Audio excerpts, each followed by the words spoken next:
Aloha, beloveds. Thank you so much for tuning in today. Today is a traditional holiday in Northern America and celebrated as Christmas, which has a lot of interesting cultural weight behind it based on Christianity. And I myself don't celebrate Christmas anymore. I celebrate love. I celebrate peace being a reality around the world on this day. I celebrate the darkness being present, that internal processing that can happen in the dark, and the expansion that can happen in those dark places through self-realization. And my name is Athena Rose, and I'm speaking to you from Ashland, Oregon. It's been a while since I've made a video. That's because I've been super busy in my life. There's been a lot of complexity, a lot of family dynamics, a lot of working, honestly, really hard as a caregiver and as a teacher. And yeah, it's been a lot of internal processing as well, a lot of navigating family dynamics and interpersonal dynamics. And I've been spending a lot of time with my partner and cultivating our friendship and relationship and deepening in that. And that's felt like it is a huge priority to me. And it's really important that we continue that work, because I feel that when we have the opportunity in our relationships to cultivate love that's unconditional and expansive, that's the medicine that the collective needs right now in order to heal. And I have that opportunity with my partner, and so that work has felt very, very important to me. It is very important to me, and I know that it's important to the collective, because what we do as individuals and as couples and community members in circle affects everybody and everything. And I find a lot of value in using my voice on this more global level. I think that, well, for myself, it's helped me in a lot of ways expand and become more conscious and confident and empathetic. I've had many people reach out to me and express to me their gratitude for what I'm sharing and the perspective that I have. And my perspective is unique in a way. I know there are many women out there that are using their voice right now, and it's important that women continue to do so. Yeah, I have felt called for a while, and I have been making it a priority to make a video as often as I possibly can. And I'm a mother, I'm a grandmother. I was born in the U.S., raised in the U.S. I have traveled abroad, thankfully, to get other perspectives, and I'm grateful for that. I've been to England and Peru and Mexico and Hawaii quite frequently. I consider that to be another country, really. The culture is so different. They have their own language, and yeah, I really honor Hawaii as its own sovereign kingdom, really. And I spent today, this day, caregiving an elderly woman who's 93 years old. She was born in 1929, and she's making her transition to another realm. And it was really such a privilege to sit and witness her in that transition. And I haven't really had the honor to do that. So I really appreciated that was available to me today. As a caregiver, I've witnessed the birth of my children, and yeah, to witness somebody basically birthing into a whole nother reality in a different way was really just such a privilege and an honor. And I noticed how it impacted me so deeply. So grateful for the medicine that she provided for me, and I thanked her as I left for, and I thanked her son as well for allowing me to be present with her today for some time, and to help tend to her physical needs. And I got to feed her, and yeah, just be present with her, and keep her comfortable as possible as she's you know, leaving her body essentially. And yeah, it was really, I noticed a lot arose within me around the fragility of the body and the illusion of getting too attached to the body, and what the body is. And the body is a house for our soul, and the body deteriorates.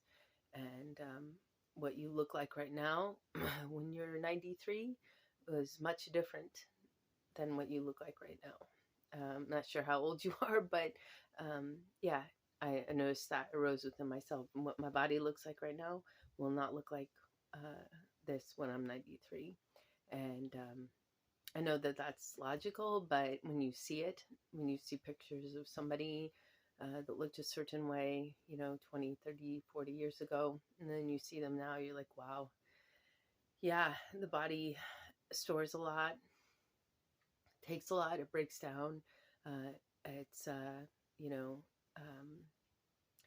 I feel like our bodies can live longer than they are. Many people die between, you know, of old age, between 80 and 100 years old.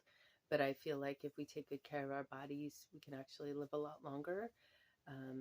But it has to start from a young age, I feel like. And unfortunately, many people in Western society have been raised eating crap food and not exercising and not moving their bodies, and not doing yoga and not doing breath work and not meditating, and not clearing their auras off. And so that takes a toll on the physical body. And I myself grew up eating sugar and crap food. I changed my diet. Thankfully, I started to wake up when I was 14 and stopped eating meat. And had this awareness of, you know, health consciousness being a priority in my life. I started reading labels and being really picky about what I was eating and putting into my body.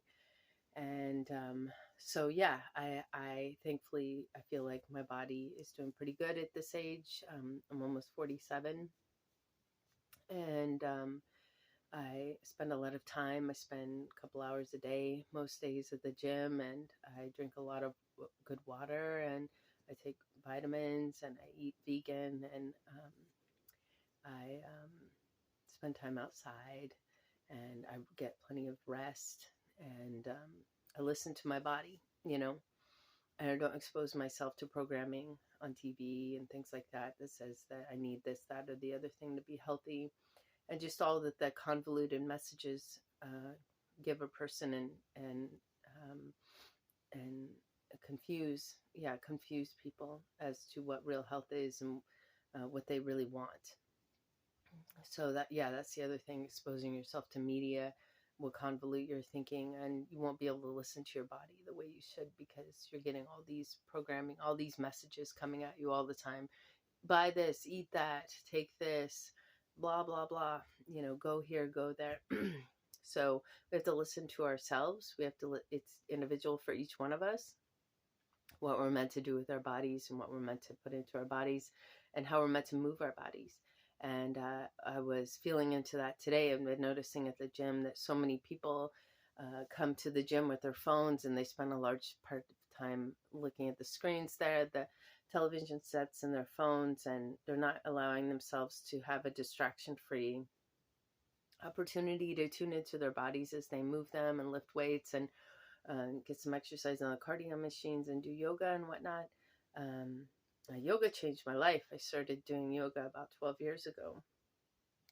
And that was a huge awakening process for me, because it helped me really listen to my body and be in tune, and not disassociate. And when I'm stretching too much or I'm holding a pose for too long, my body was telling me, and I would adjust accordingly.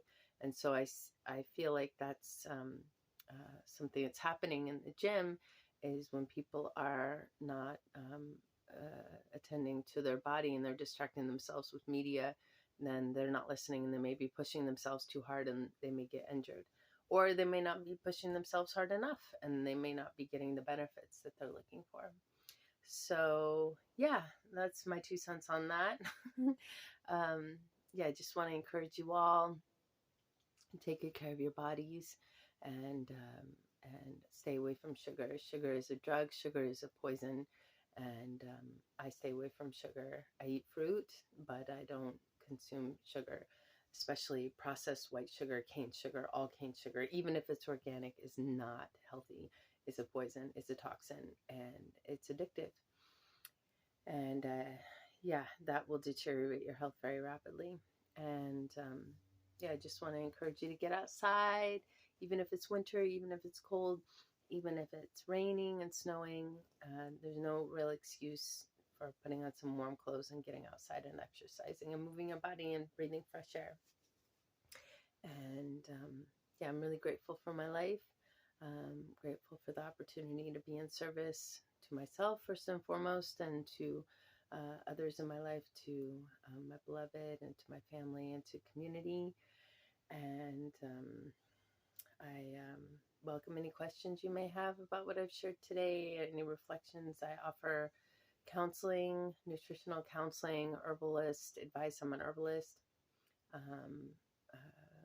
Yeah, movement practices. I'm very into dance and yoga. And I used to be a marathon runner. And yeah, yogic practices.